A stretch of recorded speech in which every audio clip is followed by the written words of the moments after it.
పెద్దపల్లి జిల్లా రామగిరి మండలంలో మంత్రి శ్రీధర్ బాబు పర్యటించారు. కల్వచెర్ల గ్రామంలో 20 లక్షల అంచనా వ్యయంతో నిర్మించిన పల్లె దవాఖానాను నూతన గ్రామ పంచాయతీ కార్యాలయాన్ని మంత్రి ప్రారంభించారు. పల్లె దవాఖానాలో ఏర్పాటు చేసిన registration counter, dispensary, waiting hall, lab area, yoga, dressing రూమ్లను పరిశీలించారు. పల్లె దవాఖానా ద్వారా ప్రజలకు అందించనున్న వైద్య సేవలు, ఔషధ వివరాలను, గర్భిణీలకు అందించనున్న వైద్య సేవలను వివరాలను అడిగి తెలుసుకున్నారు. అయితే ప్రజలకు మెరుగైన వైద్య సేవలు అందించాలని, డాక్టర్లు, సిబ్బంది నిరంతరం ప్రజలకు అందుబాటులో ఉండాలని మంత్రి శ్రీధర్ బాబు సూచించారు.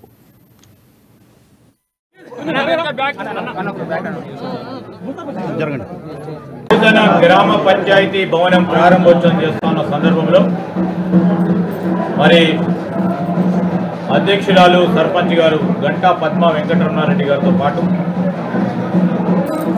ఎంపీటీసీ సోదరులు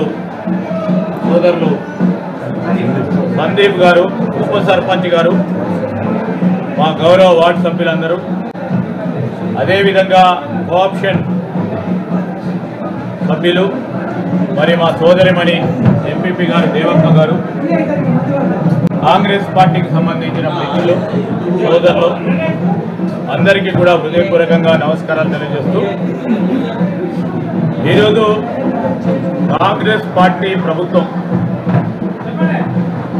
ఏర్పాటు కావడానికి ఈ ప్రాంతంలో నన్ను ఆశీర్వదించి ప్రత్యేకంగా రామగిరి మండలం కల్వచెర్ల గ్రామానికి వచ్చిన తరుణంలో మా కల్వచెర్ల గ్రామానికి సంబంధించిన మా అక్కలు, చెల్లెలు, అన్నలు, తమ్ముళ్ళందరికీ హృదయపూర్వకంగా నేను వారందరికీ కూడా కృతజ్ఞతలు తెలియజేస్తా ఉన్నాను. నాపై విశ్వాసం ఉంచి కాంగ్రెస్